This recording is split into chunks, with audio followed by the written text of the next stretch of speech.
Ena Awurade Yesu Kristo adom ne Nyankopɔn dɔ ne Honhom ayɔnkofa enka me no mie no. Amen. Yɛma yɛn nsa so hyira ɔbɔ ade agya ɔsoro agya no a ɔno nti yɛ me no mie no yɛte aseɛ ne home ɛwɔ yɛn mu. Yɛ home mframa awia ne anadwo. Na anadwo nso yɛkɔda a ɔhwɛ yɛn so. Sanse yɛda sɛ owufoɔ yɛsɔre a yɛsɔre sɛ ateasefoɔ. Ɛno nti ɛnɛ da yi ɛyɛ me no mie no aseda sɛ yɛde ma otwe di ampɔn. Uhu mi ha na me no bekasa afa emransem na etoso enan ne etoso nan kan hu se emransem ya me ni udi nkomo me ni udi hu nkomo nyina no o de beba atemmu mu nti wutie kan hu se o de wo beko atemmu mu untumi nkogya nanim na wo nka se wa anteda enu nti na enede wasoma me wafrɛ me se me megina ha na me nkyerɛkyerɛ emfa emransem a etoso enan no emransem a etoso ba nan no. Na ne etoso nan no yebehu no wo Mose ngoma etoso mienu etiadue no yimu enwotwe ekọ dubaako no asante tro kronkron no ose kai homeda nan no kronkron enyo adwuma biara koma wakoa wafena waboa obabarima misasi subio ose kai homeda nan no kronkron enyo adwuma biara wakoa wafena waboa obaba ne obabarima se asem wo tiatiase a de di kan wa wo mu se wo wafena ense se oye adwuma homeda aboa kra no ense se o man ye adwuma homeda nipa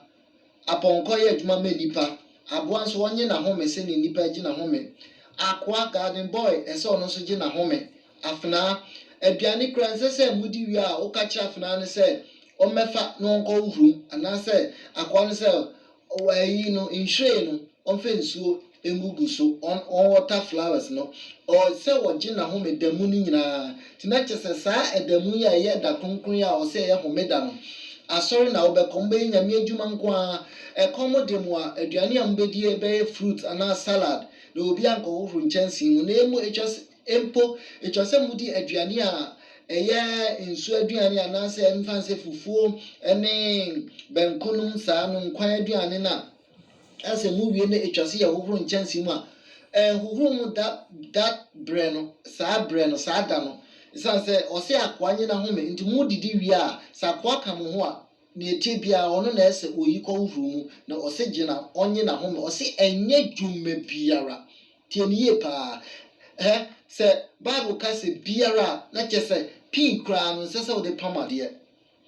enu ani se wo be nyame adwuma saa bre no mo be hwe nyame movies mo be din koma fe nyame asem mo be kenkan nyame asem so ho sase yesu no obaye no homeda no oye no kronkron oye papa oye trene nko a saa da no eti enede se nyame asem ba wo nchen ka che se kan homeda na ye no kronkron enyo adwuma biara wakoa wafena waboa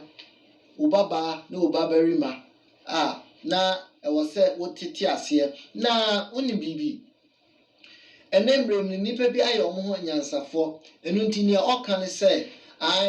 efra nopa ekopim be se dumienu mpa mu de ma ye nyame adwuma makwa sori aba ma ye kronkron ni aka de eye media nyame wanka ne ba bia se ye na half chem na fafa na so fafa eye eda no wo se fada krope isi ho na fa ye no kronkron dako no ye no kronkron so me wo kronkron ne nukremu so atiase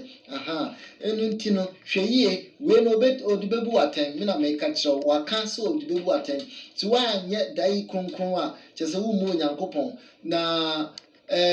uka onse gubu na uka wani gusu a ekire wo wu a na odi ha na sa han we ani so odi han nko a betumi a disqualify wo na wako hell isan se wenti na sem bible no say emra no se woto ba ko mu a wato ni nyina mu se wobu ba ko so a wobu ni nyina so nti mu ani mra ho so mi gina ha na me churchra mi nyina ha kwa ene wa frɛ me se mi megina ha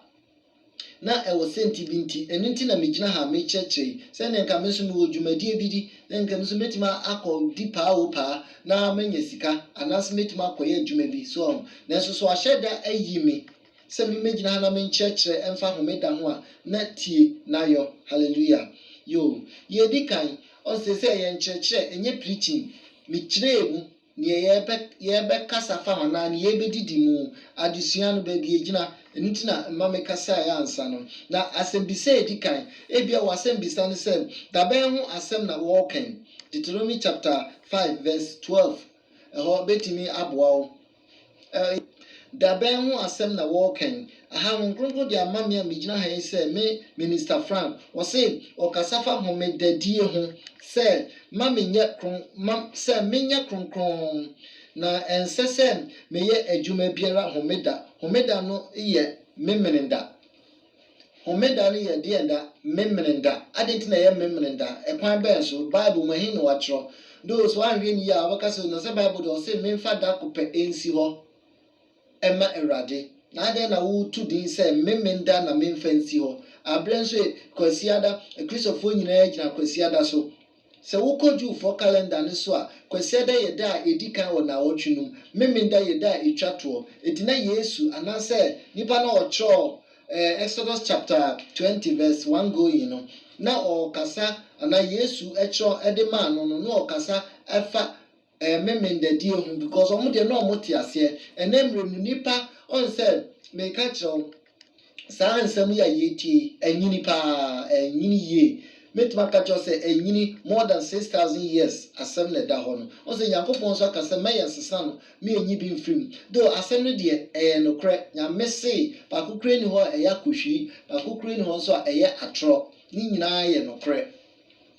na sɛ ɛyɛ nokorɛ na nso akyɛre paa nti no na obi ntumi nyi ɛmfiri Bible no mu no ne ɔbɛyɛ ne sɛ ɔbɛkyerɛ w'aseɛ sonkwa na ɔbɛdane da no ama wo ɛnso na wɔ Bible no mu ɛti ɔbonsam ahwadeɛ no han mebɛka w'asɛm bi watena ase aplane ahyehyɛ ɛho kwan ɔbɛfa so ɔde bɛyɛ nipa dɔm akɔ hell ɛfa saa homeda yi ho ɛne sɛn asɛm no na meka kyerɛ wo yi tie akoa bi bae yɛfrɛ no Alexander the Great a no ɔyɛ Roman Catholic ni na ɔne Pope no na ɛbɔ so na Romanfoɔ nso no ɔmo yɛ abosomsomfoɔ asɔre Roman ɔmo nipa bi a wɔn mu bia nkom ne agye sɛ bia na ofiri Pentecost ana na ofiri Assemblies ana ofiri Christ Apostolic Church a yɛbɔ na su wɔ saa ne nsɔre amabobɔ din yi mu ansa na wɔkɔ Roman na wɔde Bible no ɛtu anamɔ so ɛnte saa pa ne a wotu Roman mu na wodi Roman communion na utie wɔn nkyɛkyɛ a wobɛkɔ akɔhye wobɛkɔ hell san sɛ ɔmo yɛ abosomsomfoɔ ɔmo nyɛ Nyame nkorɔfoɔ nokorɛ ɛna meka kyerɛw no ne saa nti saa Alexander Great yi ɛne Pope nkorɔfoɔ yi a na ɔmo ɛka bɔ mu a ɔmo sɛ ɔmo som Nyame Pope yi sɛ nye Nyame bi na ɔsom no popes foɔ nyinaa ɔmo nsom na ɔmo nyinaa gyina hɔ ma Catholic nso ɛyɛ bosomsom eti papa yi ba ɛyɛ Alexander na meka n'asɛm no ɔba akyɛ paa nyɛ nna ne nnuro asɛm na wɔkyerɛ asɛm na mekan so ɛnyɛ nna ne wɔkyerɛ asɛm na mekan ɔba akyɛ na mfa sɛ dabɛ 1840 mu hɔ and 1740 mu hɔ baabi na ɔbaeɛ no ɛsiane sɛ ɔbonsam abɔ ne paa na ɔgyina hɔ ma ɔbonsam adwuma nti no ɔka kyerɛ Pope sɛ ɔbɛhwɛ a Catholicfoɔ no ɔmo yɛ afɛ wiase nyinaa nomum ɛfɛ nyamesom mu Pope amama mu nyina baabi a ɔbɛkɔ biara no yɛkɔto no nti saa Alexander Great nso saa ayɛ sɛ obi abɛdi president na ɔpɛ sɛ ɔde wiase nyinaa bɔ ne bo eti na ɔhyɛ mmara a ɔpɛ sɛ wiase nyinaa edi so nti saa abrɛ no obi te sɛ Hitler bae na ɔpɛ sɛ ɔkanka wiase nyinaa anaasɛ Germany koraa no na nea ɔpɛ na ɔde Germany foɔ ɛyɛ so ate aseɛ enti no papa yi Alexander the Great yi ɔka kyerɛ agyidifoɔ nyinara na ɔyɛ ɔhene o na ɔde sɛ ɔnyɛ ɔhene koraa na ɔyɛ ɔkɛseɛ asɛ ɔwɔ tumi ɔwɔ kyerɛ sɛ ɔwɔ authority sɛ ɔtumi hyɛ saa mmara no nti ɔka kyerɛ wiase nyinaa religionfoɔ nyinaa sɛ ɛfiri na ekɔ yi yɛnsom memenda bio na mmom kwasiada ɛne yɛbɛsom kwasiada na saa ɔka ne saa no so no ɔka deɛ gyina biribi so eti wo a wo